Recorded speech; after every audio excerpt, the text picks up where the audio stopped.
எனக்கு பேக் பண்ணி தரீங்களா?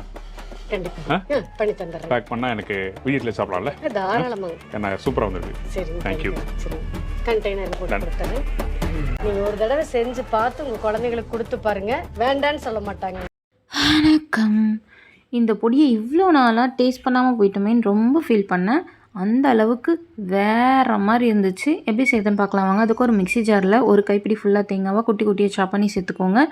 2 ஸ்பூன் தனி மிளகாத்தூள் சேர்த்துக்கோங்க. உங்கள் காரத்துக்கு ஏற்ற மாதிரி எவ்வளோ வேணாலும் சேர்த்துக்கலாம். அது கூடவே 1/2 ஸ்பூன் காஷ்மீரி மிளகாத்தூள் கலருக்காக சேர்த்துக்கிறேன். கூடவே தேவையான அளவு கல்லுப்பு சேர்த்துட்டு ஃபஸ்ட்டு இதை அரைச்சி எடுத்துகிட்டு வந்துடுங்க. இது அந்த பொடி பொடியாக வந்ததுக்கப்புறம் இது கூடவே 10 பல் பூண்டு சேர்த்துக்கோங்க. சேர்த்துட்டு நல்லா கிரைண்ட் பண்ணி எடுத்துகிட்டு வந்துடுங்க. அவ்வளோதான், நம்மளோட பொடி சூப்பராக ரெடி ஆகிடுச்சு. நான் இன்ஸ்டண்ட்டாக சாப்பிட்டு காலி பண்ணிவிடுவேன்றதுக்காக அந்த ஈரப்பதத்தோடு அரைச்சிருக்கேன். ஸ்டோர் பண்ணி வச்சு சாப்பிட்ணுன்னா தேங்காயும் பூண்டும் கொஞ்சம் நல்லா வறுபட்டதுக்கப்புறம் அரைச்சிங்கன்னா ஓரளவுக்கு பவுட்ரு ஃபார்மேட்டில் வரும். இது கூட கொஞ்சமாக நல்லெண்ணெய் ஊற்றி பொசுன்னு தோசை ஊற்றி சாப்பிடுங்க, செம்மையாக இருக்கும்.